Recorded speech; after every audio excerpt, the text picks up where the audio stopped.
हाँ, अब देखो जो आज अपन ने जो क्वेश्चन लिया है ये बहुत इंपॉर्टेंट क्वेश्चन है, और यहाँ से ये जो क्वेश्चन है डेफिनेटली आना पक्का है। कि ये क्वेश्चन पूछ क्या रहा है पहले तो आपको ये समझना है।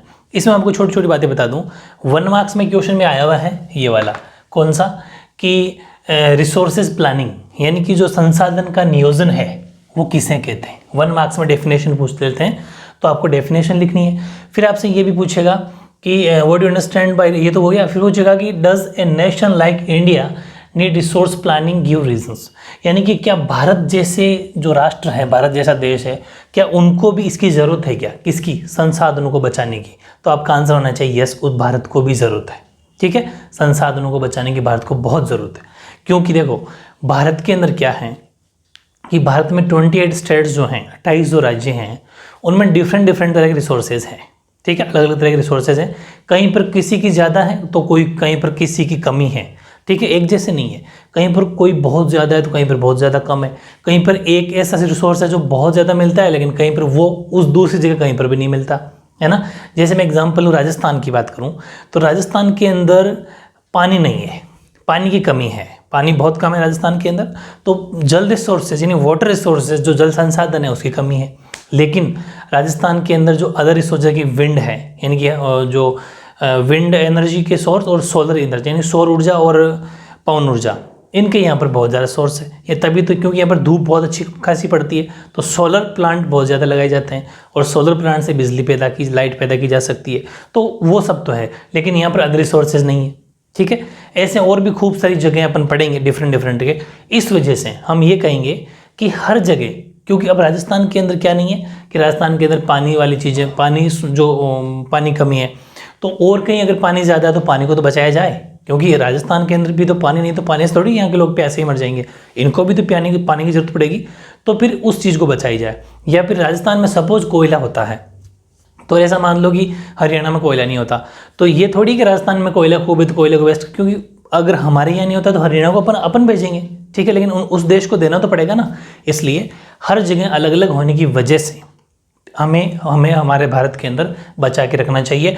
वो सारी बातें इसमें पढ़ेंगे, जैसे कि डेफिनेशन कि संसाधनों के विवेकपूर्ण का मतलब बिल्कुल दिमाग लगा के, अपने फ्यूचर के प्लानिंग करके, फ्यूचर को सब लोगों के लिए सोचते हुए कि भाई और भी फ्यूचर में जो अपनी जनरेशन आएगी वो भी इन चीज़ों से वंचित ना रहे, तो विवेकपूर्ण उपयोग करना है। ठीक है, उसके लिए सर्वमान्य रणनीति, यानी सब ने जो रणनीति बना रखी है, जैसे गवर्नमेंट ने कोई रणनीति बनाई है उसको फॉलो करना है।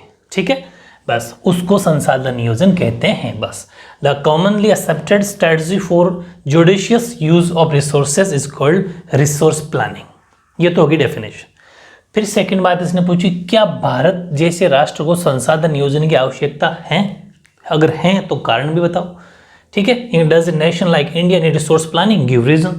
तो अपन ने आंसर लिखा है कि हाँ, यस। ठीक है, यस, भारत जैसे देश में जहाँ संसाधनों की उपलब्धता में बहुत अधिक विविधता है, विविधता का मतलब अलग अलग रिसोर्स यहाँ पर हैं, कहीं पर कुछ है तो कहीं पर कुछ है। ये बड़ी चीज़ है कि भारत जैसे उपलब्धता बहुत विविधता है, तो संसाधन नियोजन और भी ज़्यादा महत्वपूर्ण हो जाता है। इसलिए भारत में तो और भी ज़्यादा पक्का महत्वपूर्ण है, बहुत इंपॉर्टेंट है इसको बचाना।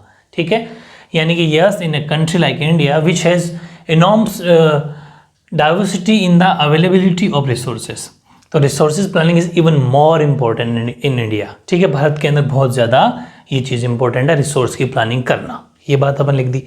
अब उसने पूछा, ठीक है, आपने कह दिया कि भारत के अंदर ज़रूरत है क्योंकि भारत में डिफरेंट तरह के रिसोर्सेज है, तो कारण बताओ अपनी बात का। कहते हैं ना कि जस्टिफिकेशन दो, ठीक है, स्पष्टीकरण दो। तो स्पष्टीकरण ये है कि इसके कारण ये है, the reason for this are the following. कौन कौन से? फर्स्ट, कि भारत में कई ऐसे प्रदेश भी हैं जहां एक तरह के संसाधनों की तो प्रचुरता है, मतलब बहुत ज़्यादा है, लेकिन दूसरी तरह के संसाधनों की बहुत कमी है। In India there are regions which are rich in certain types of resources but are deficient in some other resources. काफ़ी जगह ऐसे भी जहाँ पर बहुत कमी है। लाइक एग्जाम्पल कि the state of Rajasthan is very well endowed with solar and wind energy. बहुत मतलब अच्छी मात्रा में राजस्थान के अंदर सोलर और विंड एनर्जी अच्छी तरह से पैदा की जा सकती है, क्योंकि अच्छी खासी धूप पड़ती है, सौर ऊर्जा अच्छी पैदा हो सकती है, लाइट पैदा हो सकती है। But lakhs in water resources, लेकिन जल संसाधनों की बहुत कमी है। एक अपनी बात का ये कारण हो गया, ठीक है। यानी कि राजस्थान में पवन और सौर ऊर्जा संसाधनों की बहुतायत है, लेकिन जल संसाधनों की कमी है। एक तो ये कारण दे दिया अपन ने।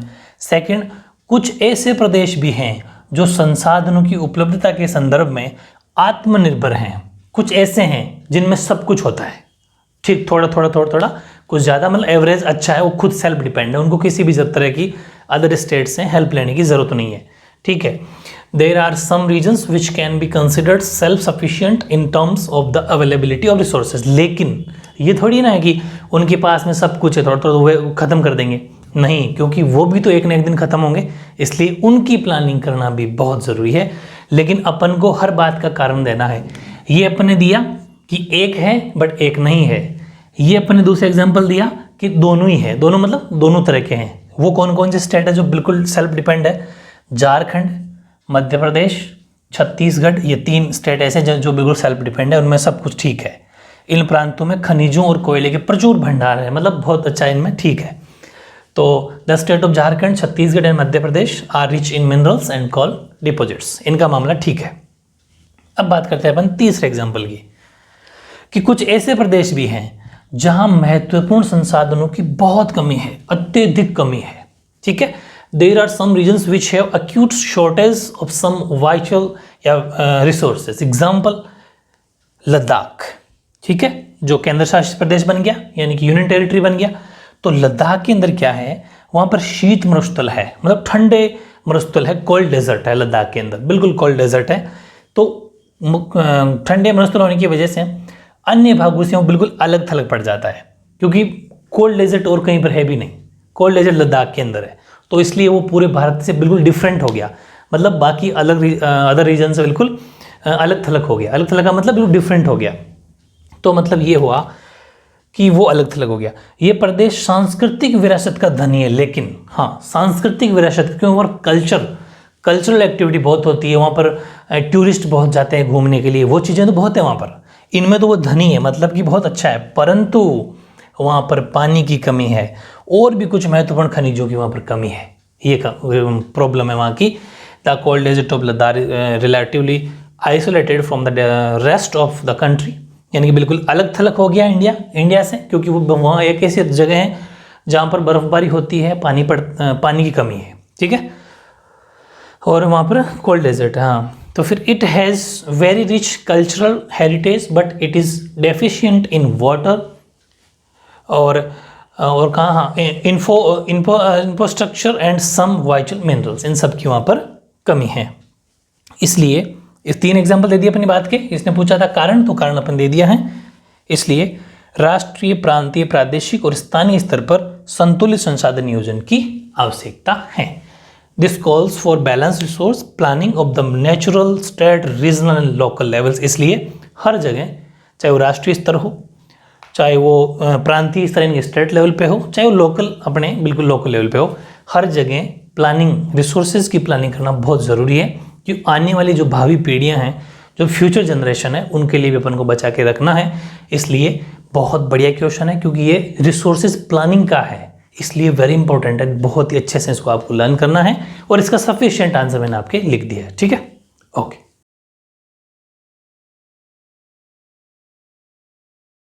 हाँ, अब देखो नेक्स्ट क्वेश्चन नंबर 12 और 13, इसके बाद मैं एक और लूँगा। तो मतलब रिसोर्सेज प्लानिंग से, यानी कि संसाधन नियोजन से जितने भी क्वेश्चन बनेंगे वो इस वीडियो में पूरे बन जाएंगे। तो ये जो मैं जिस अकॉर्डिंग आपको नोट्स बनवा रहा हूँ, एक टॉपिक को लेके, बस उसी अकॉर्डिंग आपको प्रिपरेशन करनी है। और जब रिवीजन करो तो भी आप अपने उसमें टाइम टेबल में ऐड कर सकते हो कि आज मुझे रिसोर्सेज प्लानिंग पढ़ना है, आज मुझे रिसोर्सेज के टाइप्स पढ़ने हैं, तो एक ईजी बन जाएगा, ठीक है, वो तरीका भी बढ़िया रहेगा। क्वेश्चन 12 ये है कि संसाधन नियोजन के सोपानों का वर्णन कीजिए। सोपानों का मतलब होता है स्टेप्स, कि स्टेप मतलब अभी अपने ये बातें तो कर ली कि संसाधन का नियोजन करना चाहिए, मतलब रिसोर्सेज के लिए प्लानिंग करनी चाहिए, लेकिन कैसे प्लानिंग करोगे आप, क्योंकि उसके भी कोई सिस्टम होते होंगे। जैसे कह दिया कि आपको अगर नौकरी लगना है तो पढ़ाई करनी चाहिए, ठीक है, लेकिन कैसे, फिर आप कहोगे कि स्कूल जाना चाहिए, इतने जैसे ऐसे क्लासेस के एग्ज़ाम देते हुए अपन को एग्ज़ाम पास करनी चाहिए, 10th 12th ग्रेजुएशन, उसके बाद में इसकी नौकरी के एग्ज़ाम, बहुत सब अलग अलग सिस्टम होते हैं अकॉर्डिंग टू क्वालिफिकेशन। तो वैसे ही इसके जो रिसोर्सेज प्लानिंग अपन अगर कर रहे हैं तो रिसोर्सेज प्लानिंग के लिए क्या क्या करना चाहिए वो आपसे एग्जाम पूछेगा। Describe the steps of resources planning, यानी कि संसाधन के नियोजनों के सोपानों का वर्णन कीजिए या फिर संसाधन नियोजन के तरीकों का वर्णन कीजिए। एक ही बात है, सोपान, तरीके, स्टेप्स, ठीक है। तो देखते हैं, अपन ने लिखा था लास्ट पिछले क्वेश्चन में कि राष्ट्रीय, प्रादेशिक एवं स्थानीय स्तर पर संसाधन नियोजन करना आसान कार्य नहीं है, ठीक है। अपने पिछली बार लिखा था कि इस लेवल पर संसाधन नियोजन करना चाहिए, पिछले क्वेश्चन लिखा था। तो अब यहाँ पर अपने वापस इसका फिर से क्वेश्चन स्टार्ट किया कि ये करना इतना ईजी नहीं है, इतना ईजी नहीं है। It is not an easy that to do resources planning at the national, regional and local level. तो फिर इट इज़ कॉम्प्लेक्स प्रोसेस, ये एक बड़ी मुश्किल और जटिल प्रोसेस है। और इसके कुछ स्टेप्स हैं, in which the following steps are, इसके कुछ स्टेप्स है, इसके कुछ सोपान है, वो निम्नलिखित हैं। सोपान कौन कौन से हैं अपन एक एक लेते हैं। क्या कर रहे हैं अपन, समझ में आ रहा है ना आपके कि प्लानिंग, रिसोर्सेज की प्लानिंग कैसे करनी है वो, ठीक है। यानी कि संसाधनों का नियोजन कैसे करना। पहला, देश के विभिन्न प्रदेशों में संसाधनों को पहचान कर उनकी तालिका बनाओ। समझ में आ गई कि किस क्षेत्र के अंदर कौन सा रिसोर्स मिल सकता है, कौन सा संसाधन मिल सकता है, उसकी एक टेबल बना लो कि इस इलाके में ये वाला, इसमें ये वाला संसाधन मिल रहा है। यानी कि identify in tabulating the resources in different region of country in this work field. अब इस वर्क के लिए क्या करना पड़ेगा भाई, आप जिसमें जहाँ पूरी टेबल की फॉर्म तैयार कर रहे हो उसके लिए कैसे पता चलेगा कि यहाँ पर ये वाला रिसोर्स मिल रहा है या फिर यहाँ पर ये संसाधन मिल रहा है। तो इसके लिए, इस कार्य के लिए क्या करना पड़ेगा, क्षेत्रीय सर्वेक्षण करना पड़ेगा। मतलब कि फील्ड सर्वे बोलते हैं। फील्ड सर्वे मतलब जैसे कि खेतों में निकलना, जहाँ पर खाली जगह है वहाँ पर सर्च करना, फील्ड सर्वे करना, खेतों फील्ड में जाना कि कहाँ कहाँ पर कुछ निकल सकता है। मैपिंग, मैप बनाना, ठीक है, यानी कि मानचित्र बनाना, तथा संसाधनों का गुणात्मक एवं मात्रात्मक अनुमान लगाना और उनका मापन करना। मात्रात्मक का मतलब कि वो कितनी क्वांटिटी, कितनी उनकी क्वांटिटी है, और गुणात्मक का मतलब उसकी क्वालिटी क्या है। अब यहाँ पर क्या होता है कि जो नॉर्मल बोलचाल के शब्द होते हैं, अपने बोलचाल में शब्द क्या है कि क्वालिटी अच्छी है, क्वांटिटी कम है, या फिर क्वांटिटी ज़्यादा है। क्योंकि हिंदी बोलते हैं फिर भी अपने कुछ शब्द ऐसे होते हैं कि अपन उन शब्दों में हिंदी के अंदर भी इनको इंग्लिश वर्ड यूज़ करते हैं कि यार इसकी क्वालिटी बहुत अच्छी है। क्वालिटी का मतलब हो गया गुणात्मक, समझ में आ गई, और क्वांटिटी का मतलब हो गया मात्रात्मक। तो आप हिंदी में वर्ड कंफ्यूज मत होना, बिल्कुल ईजी है। क्वालिटी और क्वांटिटी, क्वालिटी का मतलब गुणात्मक, गुण कैसे है उसके, यानी कि जैसे कोई कोयला निकला तो कौन सा कोयला, एंथ्रासाइड निकला, बिटुमिनस या पीट, कौन सा निकला, उसकी क्वालिटी क्या है। और क्वांटिटी का मतलब कितनी मात्रा में निकल सकता है, 1000 टन, 500 टन, क्योंकि 50-60 अगर टन निकल रहा है तो फिर फालतू में, तो उसके लिए तो इतनी मशीनरी लगाना मुश्किल है, उसके लिए तो फिर कोई मतलब नहीं है। तो अगर उसकी क्वालिटी अच्छी है और अगर क्वालिटी अच्छी है और क्वांटिटी में भी काफ़ी है, तो फिर वहाँ पर अपन रिसोर्सेज की खोज करना शुरू कर देंगे, फिर खुदाई प्रक्रिया शुरू कर देंगे और खोद के उसमें निकाल लेते हैं। तो एक चीज़ तो ये हो गई, ऐसा अपन को करना है, ठीक है। दूसरा, संसाधन विकास योजनाएं लागू करने के लिए उपयुक्त प्रौद्योगिकी, कौशल एवं संस्थागत नियोजन ढांचा तैयार करना। बिल्कुल सही है। To create appropriate technology skills. देखो, जब तक टेक्नोलॉजी स्किल नहीं होगी, क्योंकि आप जैसे अपन ने वहाँ ये पता लगा लिया कि इतना कोयला निकल सकता है, अब हमारे पास टेक्नोलॉजी भी तो होनी चाहिए, मशीनरी भी तो होनी चाहिए ज़मीन को खुदाई करके उस कोयले को या फिर और अदर कोई मिनरल्स है, खनिज, उनको बाहर निकालने के लिए, ठीक है। तो उपयुक्त प्रौद्योगिकी, कौशल का मतलब है काम करने वाले श्रमिक जो हैं वो कौशल होने चाहिए।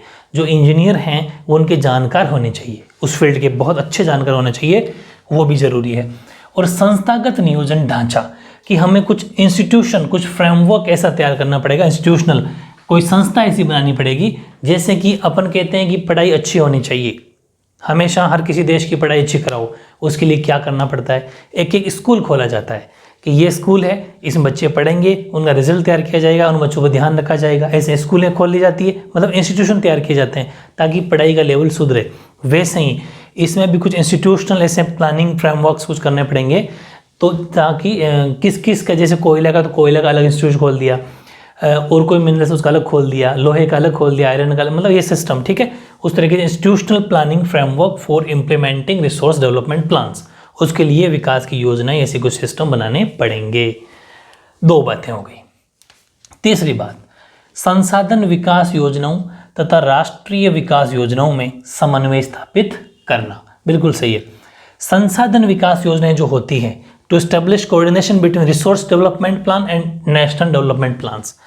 कुछ योजनाएं राष्ट्रीय योजनाएं होती है जो सेंट्रल गवर्नमेंट के द्वारा चलाई जाती है, कुछ ऐसी होती है जो स्टेट गवर्नमेंट है चलाती है, ठीक है। तो उनके बीच में आपस में समन्वय बिठाना चाहिए, कोऑर्डिनेशन, क्योंकि ऐसा होता है कि बहुत सारे स्टेट के अंदर क्या होता है कि रिसोर्सेज तो खूब है लेकिन स्टेट के पास इतना पैसा नहीं होता, सेंट्रल गवर्नमेंट के पास बहुत पैसा होता है। सेंट्रल गवर्नमेंट अगर वहाँ पर हेल्प कर दे या फिर इसके अंदर कुछ पार्टनरशिप कर ले, 40-60 कर ले का, खूब सारे रेशियो में क्या होता है कि 60% सेंट्रल गवर्नमेंट पैसा देता है, 40% स्टेट गवर्नमेंट देता है, या फिर कभी कभी 50-50 का भी करके वो काम कर लेते हैं। तो उससे क्या होगा कि अच्छा काम हो सकता है, ठीक है।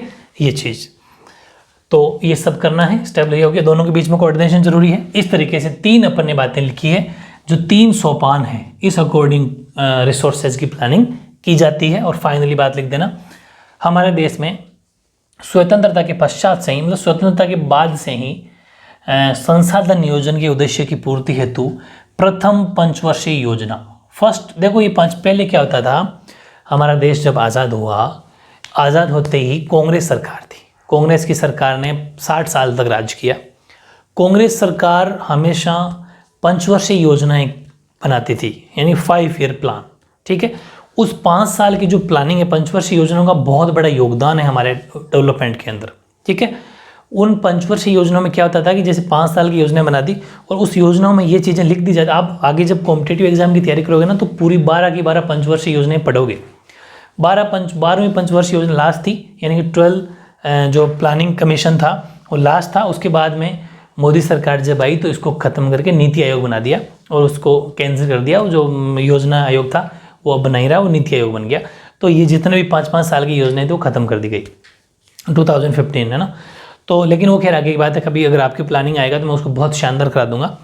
लेकिन अभी आपको ये समझना है कि जो पहली पंचवर्षीय योजना थी, पहली पंचवर्षीय जो 1951 में जो थी, वो पहली पंचवर्षीय योजना के अंदर ये सारी चीज़ें रखी गई। प्रथम पंचवर्षीय योजना के अंदर ही हमने प्रयास शुरू कर दिए थे कि हमें कैसे हमारे देश में डेवलपमेंट करना है, कैसे संसाधनों का विकास करना है, क्योंकि उस टाइम पर तो अपन आज़ाद हुए थे और बहुत ज़्यादा रिसोर्सेज भी नहीं थे। अभी तो आज तो बहुत अच्छे लेवल पर है, ये चीज़ है। तो ये भी आपको लिखना है, since independence in our country efforts have been made to fulfil the purpose of resource planning since the first 5 year plans, ठीक है। फर्स्ट 5 ईयर्स या first planning since the first 5 years, ये भी ठीक है, यानी कि पहले पंचवर्षीय योजना के अंतर्गत ये चीज़ें अपन को इसमें लिखनी थी। नेक्स्ट एक क्वेश्चन अपने लिया है, वो है संसाधनों के संरक्षण के बारे में ही है, मतलब संसाधन रिसोर्सेज को कैसे बचाया जाए, उनके बारे में कुछ गांधी जी के विचार भी थे। वेरी इंपॉर्टेंट है, गांधी जी के विचार आपसे अलग से पूछे जा सकते हैं, इसलिए मैंने अलग से क्वेश्चन बनाया है कि संसाधनों के संरक्षण के संबंध में गांधी जी के विचार, Gandhi ji's views on conservation of resources. Answer इसका यह होगा कि गांधी जी ने संसाधनों के संरक्षण पर निम्नलिखित शब्दों में अपनी चिंता व्यक्त की है। Gandhi ji express his concern on the conservation of resources in the following words, मतलब उन्होंने कुछ चिंता व्यक्त की है। चिंता ये है, वैसे तो मैंने आपको छोटी मोटी बात बता भी दी थी पहले, ये है मैंने जो सुपर 30 बनाया था छोटे छोटे क्वेश्चन ऑब्जेक्टिव वाला, उसमें भी गांधी जी वाली बात रखी है, तो बहुत ज़रूरी है।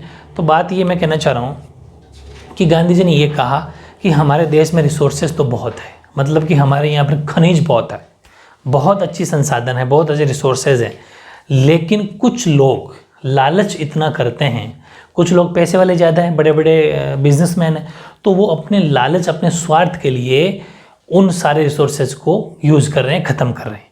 इस वजह से आने वाली पीढ़ियों के लिए बहुत ज़्यादा नुकसानदायक है। तो ये कुछ बातें हैं, लेकिन गांधी जी ने यह भी कहा कि ये उनके लिए नहीं है। अब सही से समझाता हूँ मैं, गांधी जी ने यह कहा कि हमारे पास हर व्यक्ति की आवश्यकता पूर्ति के लिए बहुत कुछ है, हर व्यक्ति की आवश्यकता के लिए बहुत कुछ है, ठीक है। We have a lot of fulfil the need of every person, but लेकिन किसी के लालच की संतुष्टि के लिए नहीं, but not to satisfy anyone's greed, जो लालची है उसके लिए हमारे लिए कुछ नहीं है।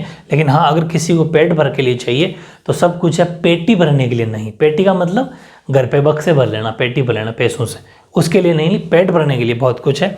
यानी कि हमारे अर्थात इट मीन्स हमारे पास पेट भरने के लिए बहुत कुछ है, लेकिन पेटी भरने के लिए नहीं। It means we have a lot of fill the stomach but the box not to be filled. Stomach का मतलब पेट है ना, वो इस वर्ड में कि but we have a lot to fill the stomach but the box not to be filled. इस प्रकार गांधी जी ने लालची और स्वार्थी व्यक्तियों तथा आधुनिक प्रौद्योगिकी की शोषक प्रवृत्ति को वैश्विक स्तर पर संसाधनों के क्षय का मूल कारण माना है। Thus Gandhi ji has considered greedy and selfish individuals and the exploitative tendency of modern technology to be the root cause of the depletion of resources at the global level। इसलिए गांधी जी ने किनको इसका माना है कि जो व्यक्ति लालची हैं, जो स्वार्थी हैं, वो उन्होंने इस आधुनिक प्रौद्योगिकी का क्या कर लिया है, शोषक कर लिया। क्योंकि उनके पास पैसा है तो मॉडर्न टेक्नोलॉजी का उन्होंने इस्तेमाल किया, यूज़ किया, अच्छे अच्छे इंजीनियर को अपने पास रख लिया, अच्छी अच्छी मशीनरी अपने पास रख ली और उन रिसोर्सेज को एक तरीके से ख़त्म कर दिया, जो आने वाली पीढ़ियों के लिए बहुत ज़्यादा नुकसानदायक है। इस तरीके से गांधी जी ने कुछ विचार, अपनी चिंता व्यक्त की अपने शब्दों में। ठीक है, तो अब एक आधा क्वेश्चन और ले लेते हैं जो इसी टॉपिक से रिलेटेड है, उसके बाद ये टॉपिक अपना कंप्लीट हो जाएगा।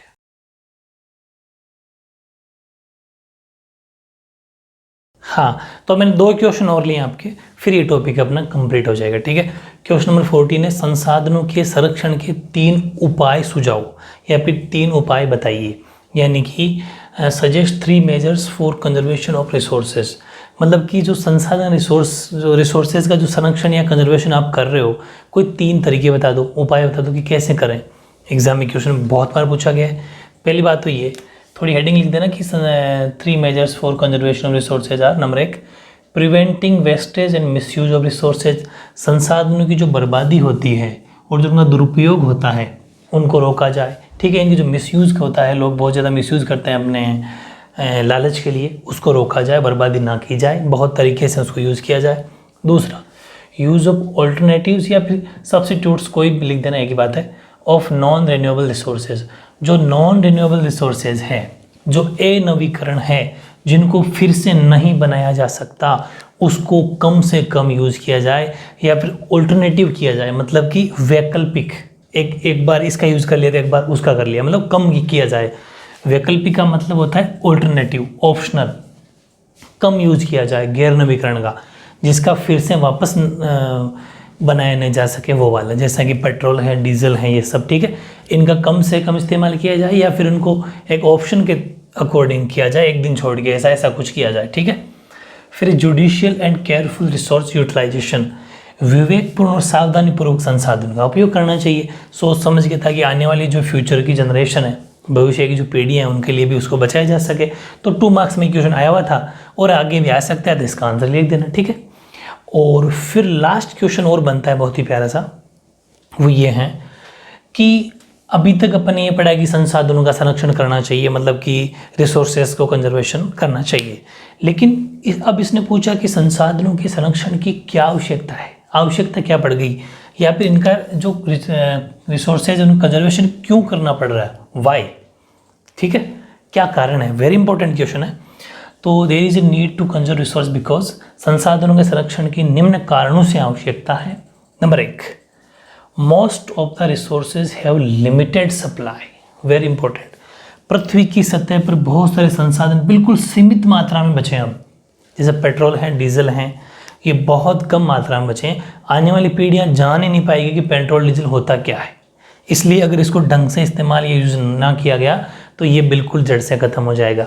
एक एग्जांपल लिया मैंने। ठीक है, तो ये एक तो ये कारण है कि अगर वो ख़त्म हो जाएगा तो फिर कैसे पार पड़ेगी। इसलिए संसाधनों का संरक्षण या रिसोर्स का कंजर्व करना बहुत ज़रूरी है। दूसरा, ओवर यूटिलाइजेशन। यूटिलाइजेशन का मतलब नहीं है यहाँ पर ओवर यूटिलाइजेशन। ओवर यूटिलाइजेशन का मतलब अति दोहन, मतलब लिमिट से ज़्यादा यूज़ करना, अति दोहन, अति उपयोग। तो ओवर यूटिलाइजेशन ऑफ रिसोर्सेज में कोज इन्वायरमेंटल प्रॉब्लम्स। संसाधनों के अति उपयोग के कारण पर्यावरणीय समस्याएं हो रही है बहुत ज़्यादा।